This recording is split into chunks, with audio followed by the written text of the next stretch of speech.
सिद्धेभ्यः ॐ नमः सिद्धेभ्यः। मङ्गलं भगवान् वीरो मङ्गलं गौतमो गणी मङ्गलं कुन्दकुन्दार्यो जैनधर्मोऽस्तु मङ्गलं सर्वमङ्गलमाङ्गल्यं सर्वकल्याणकारकं प्रधानं सर्वधर्माणां जैनं जयतु शासनं वन्दे विद्यासागरं। गुरवः पान्तु नो नित्यं ज्ञानदर्शननायकाः चारित्रार्णो गम्भीरा मोक्षमार्गोपदेशकाः। देवादिदेव 1008 श्री कुंडलपुर के बड़े बाबा की 24 तीर्थंकर भगवान की वर्तमान शासन नायक श्री महावीर भगवान की संत शिरोमणि आचार्य गुरुदेव श्री विद्यासागर जी महाराज की गुरु नाम गुरु श्री ज्ञान सागर जी महाराज की निर्यापक श्रवण श्री समय सागर जी योग सागर जी नियम सागर जी सुधा सागर जी समस्त निर्यापक श्रवण मुनि राजों की नगर गौरव सुव्रत सागर जी निसिम सागर जी महाराज की 3 कम 9 करोड़ मुनि राजों की वंदनीय आरिका श्री आदर्शमती माता जी की अरहत चक्र विधान महामंडल विधान की अष्टानिका महापर्व राज की।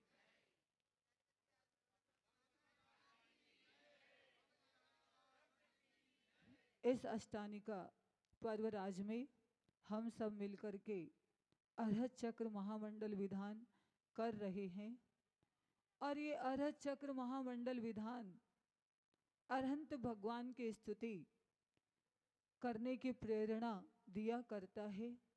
अरहंत भगवान में पांचों परमेष्ठी गर्भित है। सिद्ध प्रभु में भी आचार्य उपाध्याय साधु में भी पांचों परमेष्ठी गर्भित है। कोई भूत प्रज्ञापन नय की अपेक्षा से, कोई भावी नैगम नय की अपेक्षा से और कोई वर्तमान की अपेक्षा से ऐसे पंच परमेष्ठी की आराधना हम सब मिल करके कर रहे हैं। वास्तव में ये पंच परमेष्ठी हमारे हृदय के हार हैं।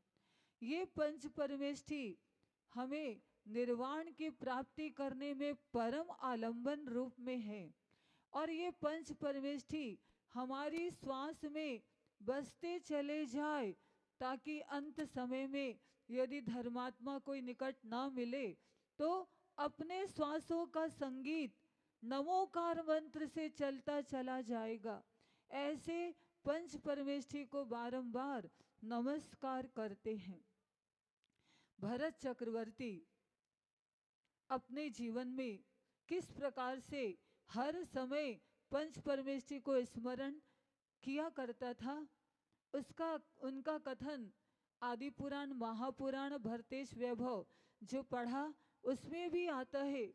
जब भरत चक्रवर्ती अपने महल के द्वार से निकलते थे तो उनके द्वार में तोरण द्वार होता ना, आप लोग लगाते तोरण दीपावली के समय, तो उसमें ऐसे घुंघरू आदि लगे होते, घंटियां लगी होती है। जब भरत चक्रवर्ती द्वार से बाहर निकलता है तो उसका मुकुट टकराता है उन घंटियों से और घंटी की आवाज सुन करके ओम नमः सिद्धेभ्य 24 तीर्थंकर भगवान की जय, ऐसी जयकारा करते हुए अपने घर के द्वार से बाहर, महल के द्वार से बाहर निकला करता था। उनका पूरा जीवन कैसा अलौकिक था। पूर्व भाव में उन्होंने मुनि दीक्षा धारण करके जो अलौकिक साधना की थी वो भावलिंगी संत थे और भावलिंग द्रव्यलिंग तो हमने भेद कर दिया। बाकी संत मुनिराज तो मुनिराज हुआ करते हैं। आचार्य श्री शांति सागर महाराज जी ने अपने चारित्र चक्रवर्ती शांति सागर जी महाराज ने अपने उपदेश में कहा कि यदि वो मुनिराज सम्यक दर्शन की प्राप्ति भी नहीं हुई, मुनि दीक्षा ले लिए तो देवगति में जाकर के वो संस्कार नहीं छूटेगा, सीधा भगवान के समो शरण में जाएंगे और सम्यक दर्शन को प्राप्त कर लेंगे। द्रविलिंगी मुनिराज सम्यक दृष्टि भी हुआ करते, चौथे पांचवें गुण स्थानवर्ती। और ये भरत चक्रवर्ती ने कैसी अलौकिक साधना की थी, श्री अपनी बड़ी माता जी बताती हैं कि गर्मी के दिन पर्वत के ऊपर, ठंडी के दिन नदी के किनारे, समुद्र के किनारे, और वर्षात के दिन वृक्ष के नीचे चातुर्मास की स्थापना कर करके उन्होंने अपने जीवन की साधना की थी पूर्व भाव में। फिर इसके बाद सर्वार सिद्धि के देव बने श्री आदिनाथ भगवान का जीव भी, श्री बाहुबली भगवान का जीव भी, और श्री भरत चक्रवर्ती जो भरत भगवान बन गए उनका जीव भी, तीनों जीव सर्वार सिद्धि से आए थे। तो ये भरत चक्रवर्ती ने ऐसी अलौकिक साधना पूर्व भाव में की थी, उसी का संस्कार ये कि वर्तमान में जल से भिन्न कमल की तरह उनकी साधना रही। और ये भारत देश का नाम भरत चक्रवर्ती के नाम से, ये भरत से भारत देश बन गया।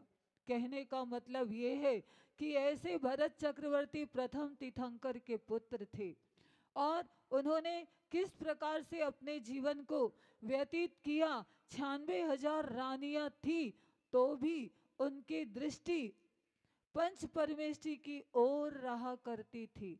बाहर से तो राजा होने के नाते 6 खंड का आधिपत्य था, इसके नाते बाहर कर्तव्य किया करते थे, लेकिन अष्टमी चतुर्दशी के दिन अपनी रानियों के साथ में बैठ करके, 96,000 रानियां, कितना बड़ा मैदान होगा जब वो बैठे होंगे, और भी बैठते होंगे उनके परिकर के पुत्र आदि सब, तो सब बैठ करके, और कैसी श्रावक के वेश में, जैसे आप लोग अभी सफेद धोती दुपट्टा में दिख रहे, पीली धोती दुपट्टा में दिख रहे, केसरिया वस्त्रों में आप दिख रहे, ऐसी सादे वस्त्रों में स्वाध्याय किया करता था, जिनेश्वर भगवान की उपासना किया करता था।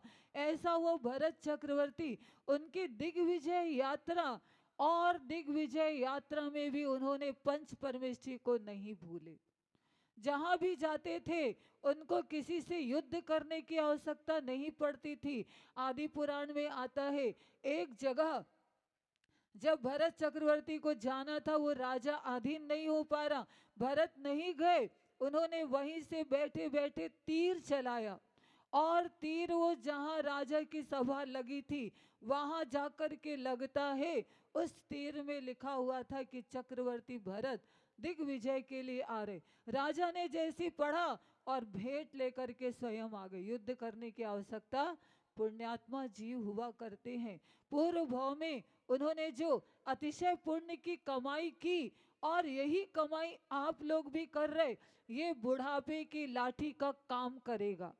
क्या पुण्य की कमाई जो कर रहे हैं, ये बुढ़ापे की लाठी का काम करेगा। अपने आप घर में जितने संकट आते हैं वो सब दूर होते चले जाते हैं। ऐसा नमोकार मंत्र का पंच परमेष्टि का सुरक्षा कवच इसी भगवान की आराधना से आपके जीवन में तैयार हो जाता है। और ऐसा आभा मंडल कि किसी भी तरह से कोई भी बाहरी प्रभाव आपके जीवन में नहीं पड़ेगा। ये पंच परमेष्टि की उपासना का फल है। और आज जो अहिंसा धर्म की प्रभावना करने का अवसर दोपहर में आपको मिलने वाला है, उसका पूरा पूरा लाभ उठाना, और ऐसी प्रभावना अहिंसा धर्म की होनी चाहिए। आप जयकारा भी लगाएं तो 24 तीर्थंकर की जयकारा, और शाकाहार को लेकर के वो जयकारा आप लगाते चले जाएं।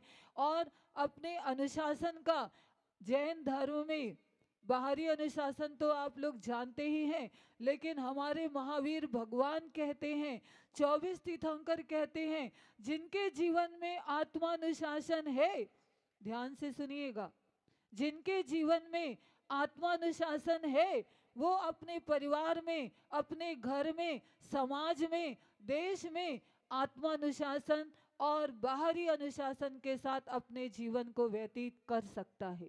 तो ये आत्म अनुशासन की बात भगवान महावीर स्वामी ने कही। और वर्तमान के वर्धमान आचार्य गुरुदेव श्री विद्यासागर जी महाराज, उन्होंने जो अपनी देशना के द्वारा वृद्धावस्था में भी वो अहिंसा धर्म के प्रति पूर्णतः समर्पित है।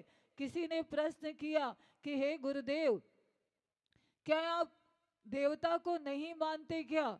आचार्य जी कहते, कौन कहता मैं देवताओं को नहीं मानता? मैं मानता हूँ। कौन से देवता को मानते आचार्य गुरुदेव?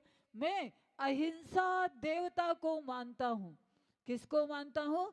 अहिंसा रूपी देवता को मानता हूँ। और मेरे आराध्य पंच परमेष्ठी भगवान है जो मेरे श्वासों में बसे हुए हैं। ऐसे हम सभी पंच परमेष्ठी की आराधना करते हुए बंधुओं, आपको मालूम होगा कि ये विदेश क्षेत्र में पूरे बाल गोपाल केवल पंच परमेष्ठी की आराधना करते हैं। और इधर यहाँ पर भी हुंडा सर्पणी काल नहीं होता तो हर उस सर्पणी और सर्पणी काल में संपूर्ण मानव समाज बाल गोपाल वीतराग दिगंबर जैन धर्म का पालन किया करते थे। ये जैन धर्म किसी की बपौती नहीं है। ये जैन धर्म मानव मात्र के लिए है जो अहिंसा धर्म का पालन करे, जो 5 सिद्धांतों का पालन करे, अहिंसा सत्य आचर्य ब्रह्मचर्य और अपरिग्रह। इन 5 सिद्धांतों का पालन करे तो पूरे बाल गोपाल सभी तेरेंच गति के जीव भी जैनी बन करके भगवान का दर्शन करके सम्यक दर्शन को प्राप्त कर लेते हैं। और वो भी यदि अणुव्रती है तो 16वें स्वर्ग तक पहुंच जाते हैं। तो हम तो मनुष्य हैं, अपने को पुरुषार्थ करना है, अपने अनुशासन को नहीं छोड़ना, आदर्श को नहीं छोड़ना। अपने नहीं, आपके आरोन नगर में अब जहाँ चातुर्मास करते मुख से निकल ही जाता है। आरोन नगर में दिग्विजय यात्रा है और अपनी श्री बड़ी माता जी का चातुर्मास हम सबका हो रहा है। तो आदर्श का ध्यान रखना, अपने आदर्श को बना करके रखना। ऐसे तो देव शास्त्र गुरु हमारे आदर्श हैं और हमारा आदर्श बाहर में क्या 5-5 की या 4-4 की लाइन में चलना और जो ड्रेस बताई गई हैं उसके अनुसार चलना, शांति के साथ बहुत अच्छा, और जयकारा लगाने में पीछे नहीं रहना। तिलोय परिणति ग्रंथ में आया है, लोकपाल जाति के 4 देव होते हैं, सोम, यम, कुबेर और वरुण। ये 4 लोकपाल जाति के पहले दूसरे स्वर्ग के जब श्री जी का विहार होता है या धर्म की प्रभावना होती है तो धर्म चक्र के आगे आगे चलते हैं, केवल जिनेश्वर भगवान की जयकारा लगाते हैं और सबसे कहते चलो चलो जिनेंद्र भगवान का समो शरण आया है। इतना करने से, केवल जयकारा लगाने से और जयकारा बोलने से वो लोकपाल जाति के देव एक भवतारी होते हैं। आपको भी एक भवतारी होना है कि नहीं? पंचम काल में मोक्ष तो है ही नहीं, देवगति से मनुष्य भाव प्राप्त करके तो जयकारा लगाने में कभी भी कंजूसी नहीं करना। हमने आगम के अनुसार आपको बता दिया है। तो कैसी जयकारा लगाएंगे?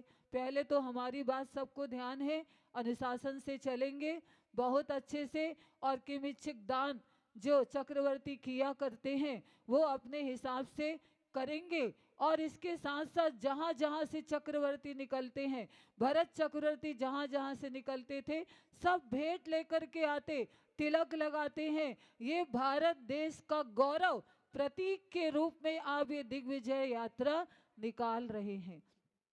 बाकी हम लोग तो सम्मिलित नहीं होते, लेकिन प्रभावना आपको करना है अहिंसा धर्म की, और उस प्रभावना में आप सबका हाथ होना चाहिए। तो कैसी जयकारा लगाओगे? बोले भगवान महावीर स्वामी की, संत शिरोमणि आचार्य गुरुदेव श्री विद्यासागर जी महाराज की, वंदनीय आर्यका मां श्री आदर्शमती माता जी की।